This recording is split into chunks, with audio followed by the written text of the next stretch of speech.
Amazing. Hey, welcome to the Spitting Fire podcast, where we talk life, leadership, and lingering topics, i.e. the topics no one wants to talk about. And today is an exciting one because there's not too many people out there, Pastor Jahnig, that are talking about Israel. Correct, Dubsy. In fact, the word gets mentioned. And if you're Christian, you like lean in this weird way. Yep. And if you're not a Christian, you don't want to hear the word Israel. No, because it's so much conflict, right? Yeah, you just turn a blind eye. Exactly. We don't know what goes on in Israel. It's the center of the world. It is the center of the world, and amazing to spend some time over there with some incredible friends and some not so close friends that became close on the tour. I suppose tours do that. They bring you all together. Yeah, the bus was small. 10 days on a bus together will do that to you. But some incredible people we journeyed with, and it was really great group size. Yeah, it was amazing moments. The people actually, the chemistry was great. I wasn't sure it would be. Yeah. Let's just say that. That was. And God was good. God was very kind. And also just to chat around today, a little bit of geography, topography, some places and spaces in Israel. Yeah. And some learnings and findings to try to bring everyone in on the story of why Israel, I suppose. Yeah, so it was your first time, right? My first trip to Israel. And? Did it meet expectations? Blew every expectation. Come on. It really did. And obviously, heading into Israel, Bridget and I were quite intentional about not reading up, finding out detail, looking at areas. I know some people love that stuff. They jump in and like, oh, where are we going? Can I have a look at the areas? We actually went in blind. Yeah, that's great. With very open hearts to, one, see the land, but two, to listen and hear God and see what that looks like coming home. Yeah, I love that. I love it because I got to jump on that straight away, because to go to Israel with open eyes, or having read 100 things or watched 100 stories, it's to see it in the physical. But Israel, you need to see in the spiritual. Absolutely. So I love that you said you went there with an open heart, because that's the best way to see Israel, is from your heart. Yeah. We often said it. It's not a place, it's a feeling. Yeah. And I keep saying to people, we get asked the question, like, was it very practical? Like, do you now know where certain things that took place in the Bible? Sure. So we go, yeah, absolutely. And I said, was it spiritual? Like, is there actually? And the answer is yes. There is a spiritual feeling to the land of Israel. Hard to explain at times, almost like I keep saying the ground speaks. Yeah. People look at me like I'm weird, but it almost feels like the land talks to you. I believe that. And I know it's the Spirit of God. He's talking, but it feels like it comes from the land and the multitude of generations that have actually lived in that area over those times. Yeah, maybe even like the land speaks, but also the layers of the land speak. Correct. Just so many stories that come through every time you step into a new space. So, yeah, what a special place. It really was incredible. And so we're going to jump around a little bit. And we started in Tel Aviv, a really cool start. Just one day in a city that's got probably 40 to 50 cranes above it, building rapidly. Yeah, amazing city. And yet there's the small pocket on the southern side, Jaffa, which is 500 years old. Yeah, crazy story. And I think Tess was saying, like, you can get quite caught up in Tel Aviv just being a big cosmopolitan city experience. And it is. It's on the Med. It's beautiful. There's lounges all over the beach. Yep. Everyone catching a tan. But like you say, just down the track, there's the Jaffa port, which is where Paul would have gone out on mission from, but also where Simon the tanner's house was. Yes. And there she said, there's this small little door and a little rooftop in the middle of nowhere that actually began the story that got to you and I. Yep. So, yeah, it's crazy. There's like this massive city, cranes everywhere, but still somewhere in that city was a little door. Yeah. So, and would paradox be the right word? Yeah, I would think so. Old and new. Old and new. I suppose Jerusalem being the same thing. Obviously, there's the old city of Jerusalem with the 4 different quarters. Yeah, that's crazy. Yeah. The Jewish, the Christian, the Armenian, and the Muslim. Yeah. And yet, outside of the old city walls is this unbelievably progressive New Age city. Yeah. Israel's, I think the whole of the land is a paradox. Yeah. There's water in the desert. There's new in the old. There's Jew and Arab. Yeah. Like all the things that typically don't work together work there. Yeah. Which is, I guess, why you got to see it with your heart, because God's doing something bigger. Yeah, the Jews and the Arabs living peacefully, yet living in tension. That's amazing. It's like they do life together, yet there's certain areas where they just don't go. Anything could and happen. are guarded and protected, and it's all a little bit surreal, to be honest. So it's amazing, though, because even before we jump into the land and understanding what God maybe said over this 10 days, let's talk about rockets. Everyone wants to know about Everyone wants to rockets. I think it's all like, and everyone's like, wow, Were you safe? yeah, we're safe. And I think when we were there, I saw some stats over the 10 days. Obviously, the Israeli army took out some guys in the Gaza Strip, which then resulted in conflict. So Yeah, there's been some action there. so this yeah. makes there were 1,400 rockets shot in the direction of Israel from crazy. Gaza in the 10 days we were there. I think 800 of them, well, 25% never even got out of Gaza. So not very good rockets, let's be fair. And then from there, 800 actually got into the airspace. And the dome, the Iron Dome had intercepted 95% of them. Yeah, so to clarify, Iron Dome for people listening, because I Yeah. think people do want to know, like, what's the Israel versus Gaza story? Yes. We don't know the whole story. No. Like, that's not our story to tell. But what we can be sure of is that being in Israel felt safe, Yeah. even though there were rockets flying. Yeah. And the Iron Dome is basically Israel releases their own rockets Yeah, to intercept the rockets to coming intercept the rockets Yeah. coming in. And it's happening all the time. all the time. And at no point did we feel unsafe. That's crazy. It was the craziest. I think one of them made it into Jerusalem the one day just before we got there. Yeah. Sirens went off. People went underground for a few hours. Yeah. And then the skies cleared up. There were no rockets in the sky. And so they said, go back to work. as you were. So- It is so- a world of paradox. I think that's a good word. Yeah. So crazy time, but at no point felt safe. Obviously, guards all over the show, and we're going, "Wow, are we okay?" And Baruch, he's like, "Guys, these guys are here to protect you." So Yeah, I love it how he said it. It takes faith to live in Israel. it does. Like he just said it up front. He's like, guys, our God, Baruch, what a Baruch, legend. what a champ! He's just like, guys, living in Israel takes faith. Yeah, And I like that because, we could go into so many analogies, right? can. But, yeah. there's no time for that though. All right, so we Watch left this left space. Tel Aviv onto Tel Afek, Yeah. and then from Tel Afek through Shiloh and into What a moment in Charlotte, Dubsy. Samaria. Okay, I'm going to take over the conversation. Yeah, welcome to the There we go. Spinning No, Fire. you go. And Shiloh was where I was going to stop, but we were heading towards Samaria. Anyway, in Shiloh. In Shiloh, we took a moment to pray. Yes. Shiloh is close to my heart. It's the first place the tabernacle or the tent of meeting was established by Joshua and the Israelites as they entered the promised land. And Joshua decided it needed a place of permanence, which is quite a beautiful thing anyway, because once Yeah. you establish a tabernacle, a tent of meeting, or a place where his presence is as a place of permanence, things happen. Yep. And so many cool things happened at Shiloh. One of them was that Hannah prayed a very personal prayer to God, asking him for a son. And God gave her a son named Samuel. Yep. Samuel became a great prophet and judge of Israel. But there was this moment where we said, there's something about personal prayer at Shiloh. Yes. And every time, people pray prayers, bold prayers, Yeah. and God meets them. You had a moment. I did have a moment, actually. Tell us about it. It was very cool. And actually, there's a few almond trees around Shiloh, which is awesome. But obviously, there was the model of the tabernacle, which was in hologram form. And while the voiceover was explaining the tabernacle and what was in the Ark of the Covenant, there was the moment with the almond branch. Yeah. And then we came out there and there was an almond tree, so it was awesome. And then you opened up Jeremiah 1 around how an almond branch buds in winter, and the story of Jeremiah. And it was actually just a cool moment for me because there was a prayer that he prayed. We said, "God, touch my mouth," and he wasn't ready, yet God touched his mouth and he began to prophesy. So I had a really bold prayer there that God would he would touch my mouth. So Come on.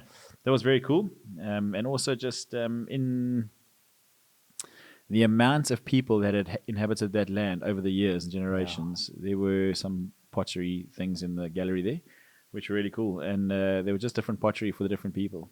And I felt like God just asked me the question. He said, what's going to define the period I have the opportunity to impact? That's awesome. And I have no idea what that is, but we're just going to trust God for that going forward. And Yeah, I love that. I see saw you going slowly through the pottery pictures. Yeah. And God obviously speaking. And again, I just think, like anyone listening to this, it was such a reminder. Shiloh speaks of a tranquil place, Yes. which was such a beautiful thought that God's people, it's where they split the tribes into their inheritance. Yep. Such a cool thought that they would lead into their inheritance from a tranquil place. Brilliant. That rest would be the starting point to what God does in their lives, which is probably why when we pray there, we pray very honest prayers. Yeah. So your story for me is just amazing because it's probably something that's stirred in you for many years, Yeah. just without words or permission or I don't know what it is. And suddenly you find yourself in a tranquil place, Yeah. a restful place with permission to pray. Yes. And then it comes. No, it was brilliant. And like you say, the tranquility of that land, unbelievable. And also the prophecy of the new vineyards. Yeah, that I was think amazing. it's just, there's such a, and again, the land speaks. Yeah. So you sit there on the land. It's a tranquil place. Your inheritance comes out of a place of peace. You're looking at a prophetic picture of thousands of years ago of the new vineyard springing up out the ground. Just an incredible moment. Yeah, so good. And a reminder to anyone that's not been to Israel, Yeah. you can also pray from a place of peace. Yes. Just in a restful place, you pray very honest and personal prayers. And I'm just reminded as well that, I mean, Israel's a special place. The land speaks. There's moments with God. But the prayer moments we had, there were 2 or 3 of them that were really powerful. Amazing, bro. There's no reason why we can't do them here. Yeah. And we don't have to be sitting on land in Israel. Don't have to be like, there's a moment in Magdala when we were praying for our wives. Left there saying to Bridge, why can't I just pray for you like this daily or weekly? It's just that we never prioritize the time for it. So, and I guess that was another highlight as well. So you look at that and go, why don't why don't we do it? So I guess Israel just, it gets into us to remind us how the story works. Yes. And what we should be doing daily to enjoy its fruit. Yep. So yeah, I guess that's amazing. But we're going to shoot up north now, and we obviously got onto what was the Seaway. Yeah. Headed up north at Megiddo. We stopped at Megiddo. I love the Seaway thing. Yes. This is a cool trivia moment for people listening. So the Seaway, or Via Maris, I think it was called, in Greek, was a route that linked Egypt and Mesopotamia. Yes. The ancient trade route. So you look at Israel and you think, why Israel? Why that? Why what the story? Why would God do such an amazing thing with such a random place? Yep. Actually, it's location. Israel is the center of this trade route between Mesopotamia or ancient Mesopotamia and Egypt. And so, of course, big names that you and I would know, you can study them in history, would have traveled that route, trading along the way, and God made things happen, or God positioned his movement in the middle. In the middle of it all. The chosen people. Chosen people. So people get caught up thinking, why the Jews? Why this? Not because of them. No. Because God chose a people and did something with them. Amazing. Also, all the different trading posts. I think sometimes you read the Bible and you think, wow, these guys just missioned to random parts of Israel for no reason. No, it was normal life. It was normal life. They were moving along that sea route, the tradeway. Yeah. And they were stopping at trading posts. Yeah, I loved it. I loved when he showed us the map and he literally drew a circle around each of the kind of core posts along the way. And they were a day's distance apart. So it makes sense back in the non-automobile days that they would walk for a day and stop at the next trading post. Yeah. Do business, eat food, and move on. Go again. And God would move at each place over time. That's amazing. So Megiddo was incredible. Too much detail to go into the story of Megiddo, but it was awesome just to stand up on top of the mountain and look at the different mounds and areas where Elijah would have done a miracle, Jesus on the other side. Yeah. Saul would have been captured in those moments. So just a great picture, the context of the story and the picture of the land there was incredible. And then straight up to the Sea of Galilee, onto Mount Arbel, looking out over the Sea of Galilee. My man. Wow. Wow. Everyone. Yeah. Because we walked up the back. We didn't know what we were going to... We had no idea where we were heading. And then the next thing, you see this, what they call the Sea of Galilee, which is more like a freshwater lake. But just, oh man, beautiful, peaceful. Yeah. And the home of Jesus. Home of Jesus, where he did numerous miracles, spent his life preaching and teaching. Really incredible moments. So... shot down the mountain, onto the boat on the Sea of Galilee. More tears. I loved it because lots of tears. I think when we sat in Mount Arbel, obviously Jesus would have spent much time up there, and you get why when you're up there because you see everything. Yeah, and he was human as much as he was God, so he wanted to get away from people at times. Yep, and also just see what the day looked like. Give himself options. Where should I be? Where should I go? Where shouldn't I go? Yeah, which we forget that he avoided certain places because of being in trouble. Yep. Anyway, and then you get down and you get onto the sea, and it's just another version of the same thing. Pushed off the shore, away from the people. Yep. What's my next move?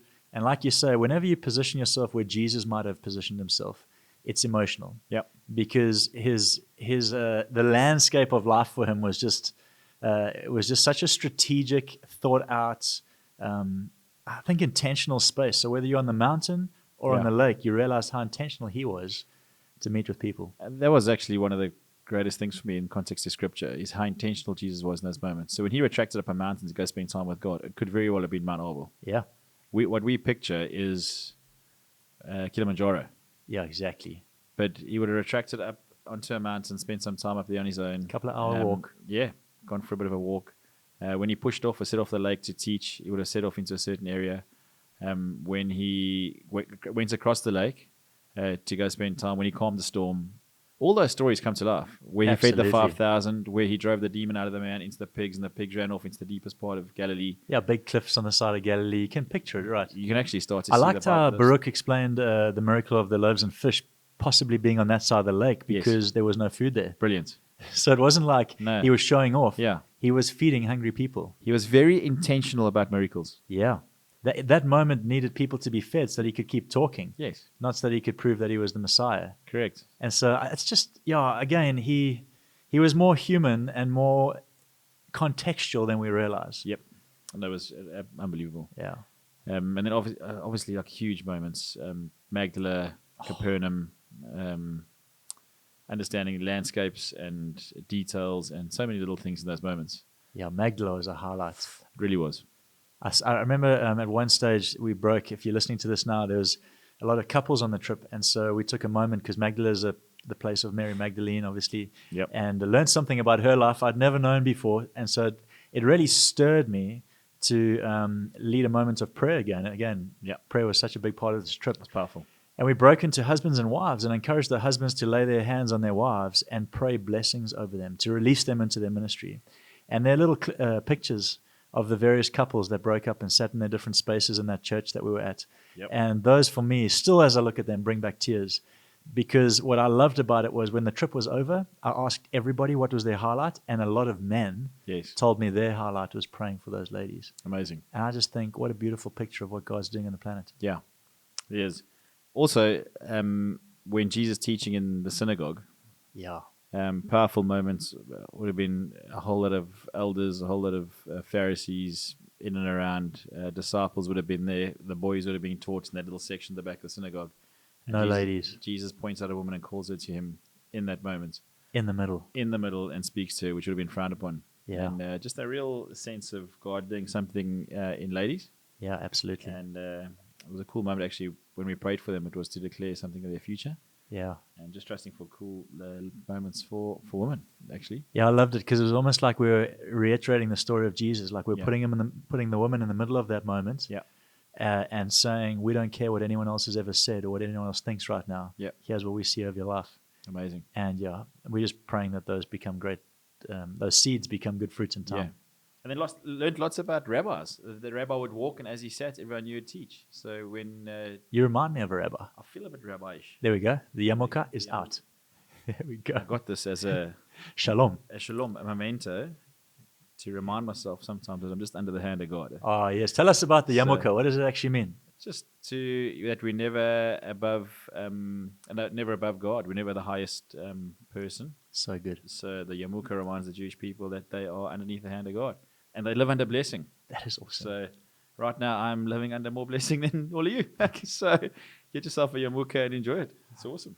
Amen. And then also like when Jesus taught, obviously when he was 12 years old, he was teaching the city, he was sitting. And that was powerful. It was an incredible moment. And all the Pharisees were asking him questions, all the rabbis asking him questions. He was able to answer them.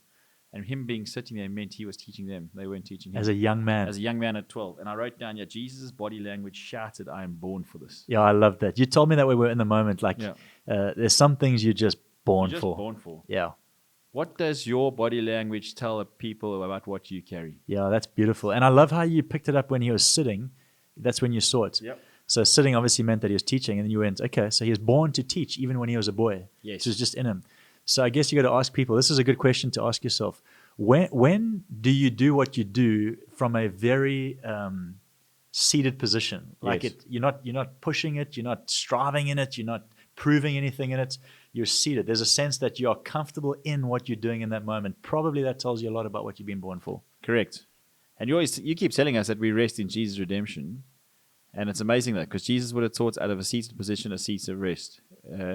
Shiloh, same thing. Praying bold prayers in a place of rest. It's like we literally do rest in the redemption of God. Yeah. And then we walk into great inheritance. And it's so true because isn't it often like in life, you want to be something. Yes. So you're less worried about what you're born for and more worried about being something. Yeah. And often trying to be something, or maybe I'm just talking for myself here, but you end up striving to be what you want others to see you as, or Correct. what you hoped to be, Yeah. or what you wish you could be more like. And so all those areas often look like this guy's working really hard. And then there's other moments where people will often say, when you do this, it's like you're born for it. Yep. And yet often we kind of go, nah, there must be more than that. Maybe it's that simple. It is that simple. Maybe we've got to trust those things where it's like it's your field of favor, some people Yeah. call it, It's what you're born for. Not easy to live authentically, you, is it? I have this all the time. I know. Like I'll preach, be like, Dill, you're born to preach. And I'm Yeah. thinking, man, I'm so terrible at this. Yeah. I'm going to try and be something else. Like, No, just be Dill. be Dill. Take And a then seat, preach. Tell God people about shows Jesus. people's lives get changed and we keep moving. Surprise, surprise. Yeah, very simple. Alrighty, where are we going from there? From Magdala, we headed around the Sea of Galilee all the way up to Caesarea Philippi, Mount Hermon. Mount Hermon. What an amazing Sure. setting. Incredible. Yeah, this bland rock face, snow cap on the mountain Yep. in the middle of summer, Yep. and gushing fresh water from the foot of that mountain. Actually, quite a cool story. I think we'll talk more about it, but that's the source of the Jordan River. Yes. And it's within the borders of Israel. And the Israel people, the Israelites, believe God put the source of the biggest concentration of fresh water on their land within their borders so that it could Sure. never be poisoned. Wow. And you got to ask yourself the question, where's that for you? Well, I know it's my heart. Yep. And that's been entrusted to me. Brilliant. And so that outside can never poison What's inside? what's been entrusted to me. Brilliant. And so, yeah, you should be reminded, friends, that there's living water that can flow in that place. Protect your heart. Exactly. You got a good story about that. I do, yeah. Hey. It's got to be refined, but we'll get it out there. Okay. You're going to preach it, Dubsy? Don't know. Amen. Love it. Can't wait to hear it. Sisterhood, watch this space. Boom. Yeah, we'll see what happens. Let's, Okay, no problem. Alrighty. Shalom. Shalom, my brother. That is awesome. Love Capernaum. I love the practicalities the way around Jesus taught. Magdala, they were fishermen. Yeah. And they used salt to preserve fish. So he said, be the salt of the world. Yeah. Very And then pointed to the right, and there was salt. And there was salt. And then at Capernaum, they were boat makers. And very often they would have got splinters in their eye. So he said, take the speck out your own eye before you take the log out your mate's. And they knew how painful that was. And you know how very painful it was. So he was very practical in the way he taught, which is amazing. And I don't think you pick that up when you're just reading the scriptures. So Yeah, great. it's actually very That's where the cool. Bible comes to life. Absolutely. It really, This really is why people say, should I go to Israel? Listen, you don't get like a free spiritual pass if you go to Israel. Yep. But you do encounter a depth and color to the story Yeah. that is just unbelievable. Brilliant. So I would encourage it. I also loved Capernaum. Our God took that moment to explain bread, Yes. the communion moment. Him and Eric Hardy. Yep. Like, I'll never forget it. Powerful. And he spoke about how in Jewish culture they believe that if you break bread and give it to somebody else, they become one with you. Yes. That's how powerful bread is. And so when Jesus in Capernaum would have seen the Levite, who others would have said, don't go near this guy, collecting taxes and kind of breaking all the protocol of good human beings. And then Jesus rocks up at his house and breaks bread. And we're all thinking it's an issue between, a good Jesus and a sinful kind of guy. Yep. And the Jewish people are thinking, no, it's an issue between that guy and Jesus becoming one. Yes. Like, we should not associate with people like this. And I love that because our God reminded us that Jesus wasn't concerned about becoming like the Levites. He wanted the Levite, Matthew, Yes. to become like him. Absolutely. So every time we break bread, we become more like him, he not like us. Exactly right. And I loved how everyone would have seen him as a fallen man, a traitor, dishonest, disloyal. Yet Jesus saw him as the gospel recorder, a witness to the resurrection, and knew even better than he knew himself. I love that. I actually wrote down in my journal, I didn't write many notes on this trip. Yeah. I wrote, bread brings life. Wow. And I just realized, like in Matthew, bread wasn't to prove our love for God. Bread was to enjoy his love for us. Brilliant. And that story of the Levites. And so, it's just a reminder to us. When we break bread, when we take communion, Yep. it's not a sorrowful moment. No. It's a grateful moment. We give thanks, Eucharist, Yes. because he actually gives his life to us. Brilliant. Powerful analogy, that actually. Really cool picture of Eric and I loved Baruch. it. That's very cool. Awesome. And then we headed down south, a couple of days on the Dead Sea, which is just a beautiful experience. Time out. Wow. It's as good as people make it out to How be. beautiful is that part of the world? It's incredible. And you really do float. Like you do. I think everyone knows it, but they don't really believe it. It's like, do you float? Yeah, you float. You can't do breaststroke because your feet stick out the water. So It was very awesome. Don't get the salt in your eyes. Don't open your eyes in the Dead Sea because it burns a little bit. One of our tour group did dive in. We won't mention any names. His wife's name is Danielle. Yeah, don't dive in the Dead Sea. Okay, no problem. I'll dive straight in the Dead Sea. And couldn't see, couldn't breathe. Had to be ushered to the showers. Wash his eyes. Anyway, it served him right. Anyway, it was a great moment. But I actually loved watching our trip. I'll be honest. Like that for me was a precious moment because going with 40 people to Israel, everyone's experiencing their own thing. Yeah. Like what you and I experienced, although we saw the same things in our hearts, something else happened. And yet the Dead Sea was just a pause moment. I remember seeing people's like laughter and smiles, and we ate good food, and we mudded up. You know, like the good old traditional like Dead Sea mud. Yep. We mudded up. But just a special moment to pause in the middle of many quite deep reflections before we headed into Jerusalem.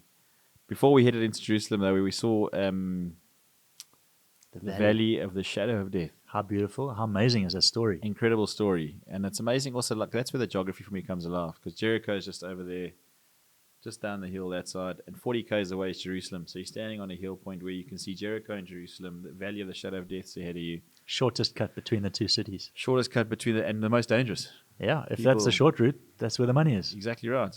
And it was just incredible to see that the valley of the shadow of death on the journey up to Jerusalem, and from a 38-degree Dead Sea to a 24-degree Jerusalem in one day, 40 kilometers. It's actually quite mind-blowing to understand the difference. And you realize where people speak about, the Bible speaks about ascending the feasts in Jerusalem annually.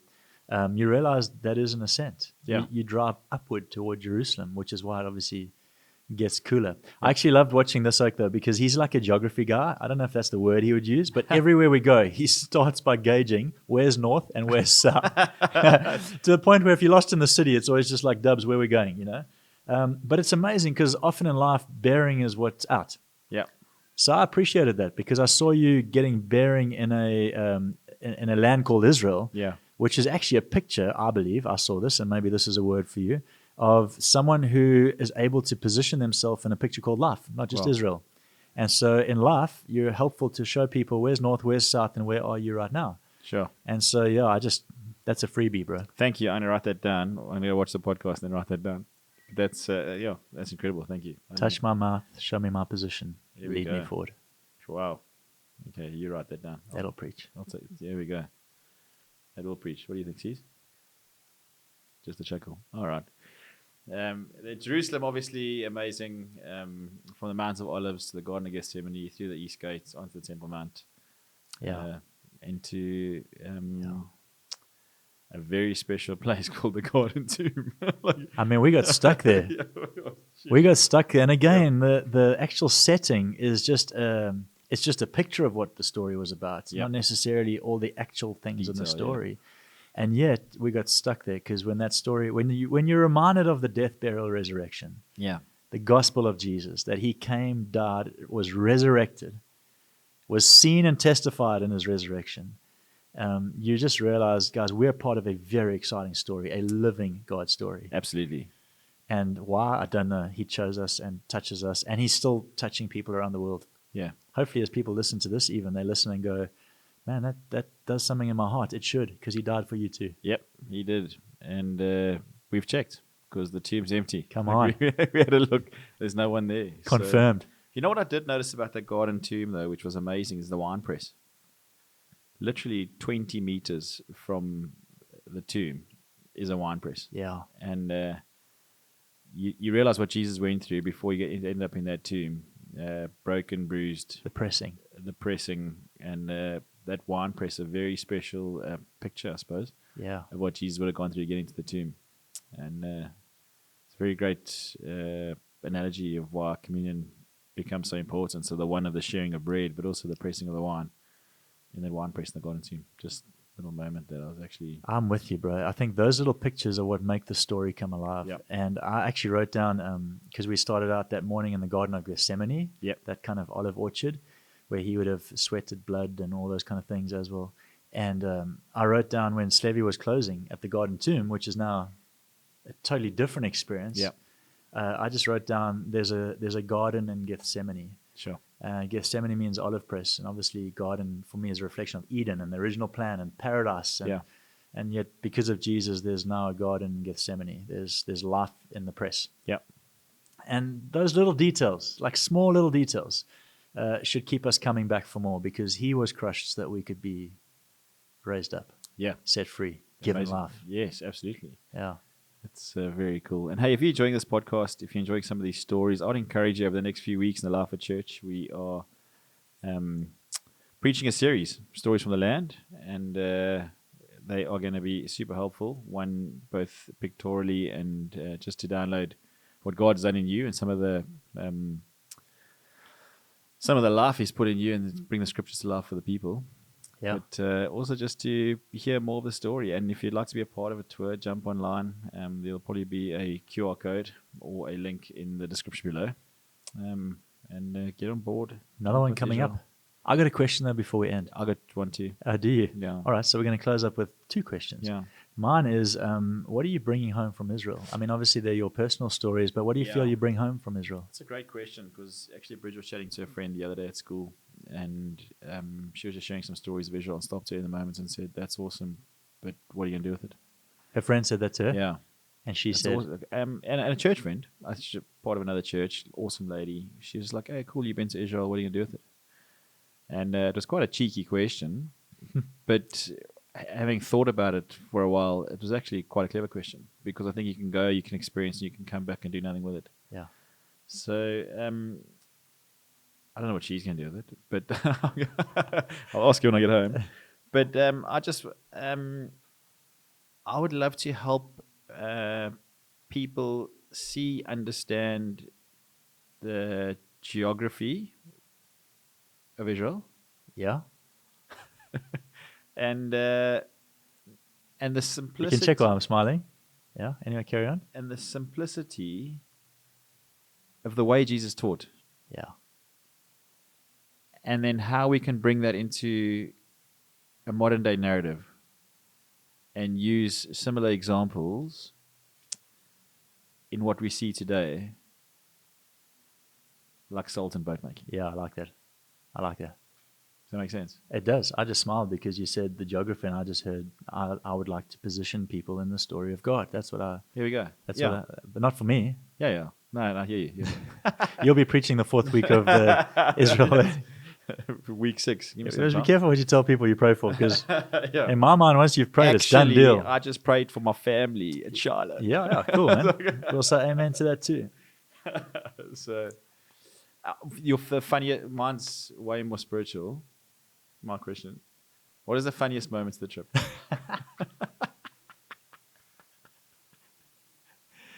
I'm gonna have to think about this. There were so many funny moments on the trip. One of them. I don't know if this is funny or if it's just our nervous giggle, but we were in the West Bank. Yes. We stayed at a hotel that we probably won't go back to. No. In the survey, no one wants to go back to that hotel. And It was a great. I actually didn't mind it though. Yeah, I didn't mind it. I understand why people don't want to go there, but also, yeah. And we decide on day 1 we're going to go for a run. That we decide. Yeah. You decide. I get a random message saying, "Do you want to go for a run?" And you reply, "Yeah, let's give it a go." Yeah. So we head out the hotel, get a bit of guidance from the guy. He says, "Look, you're right in this sort of zone." We head out the hotel. We go down the road about 200 meters, and there are rifles aimed at us. Correct. Well, they're not aimed at us, But they're pointing in our they're direction. pointing in our direction. Yeah. And we remind ourselves that we're not the enemy. We should be fine. Yeah. So we run past these rifles, and then 200 meters later, there's another rifle, and we realize like we're in a touch and go zone here. Like they're set up for if everything goes down. Anyway, so we do a little loop, turn back, and then decide we should just get a photo with the guys with the rifles. Correct. I'm gonna put it up in the It will. podcast. I'm gonna give you the photo, Lee. There we were. That for me was a funny moment, because there we were like wondering what the rifles were for, taking a photo with the soldiers Yeah. in a banned area. Yeah. Nervous giggle. Nervous giggle, quick smile, keep it moving. On the way through to Ariel. Brilliant. Supper tasted good that night. Yeah, anyway, we had the funniest moment for me was at the olive the olive factory, where the mate does his olive.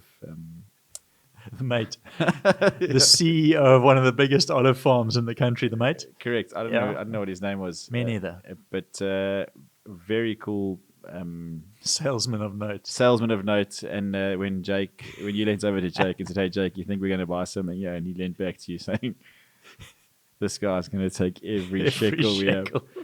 But yeah, really cool place. Some unbelievable skin products that he does there. Great olive oils, and obviously leading in just chatting. You and I chatting in, getting into the video of his family and the olive farm.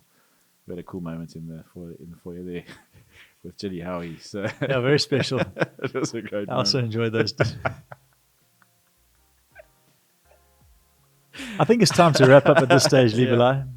It is time to wrap up. Anyway, My man. It was a really cool moment. Great experience. And I just want to say this. Thank you. Thanks for just to honor you for your heart for Israel is something special. I don't think everyone carries that. I think there's a moment where you want to get as many people as you can there to go and see something and enjoy something of these experiences. That one, makes the Bible come alive. Two, helps people see the bigger picture of what God's plan was for. And yeah, so just thank you. Thanks for the hours and hours of work going into chatting with guys like Cyril and getting it organized. I know these things don't come easy. And I'm just grateful for your time and grateful for your leadership and grateful for 10 days in the Holy Land. If you want to be a part of it, you want to jump on board, there's a little QR code at the bottom of the screen because Levi is going to sort that thing out. And or there is a link in the description below, and find out more about Israel. Come and be a part of it. There's definitely going to be another couple of tours over the next few years, and I'll spend some time in the Holy Land and change your life. Thanks so much. If you enjoyed this podcast, I'd love to encourage you to jump on here, click over here for Pastor Dill's Leadership Podcast. Tess also does a podcast as well. I know she's on for a little while. We'll have to get her on it because there's a lot of gold in her from Israel as well. So you can click over here for that. Otherwise, like and subscribe to Pastor Dill's podcast and get some cracker content coming through there. Have the most amazing week. We'll catch you soon. Ciao, ciao.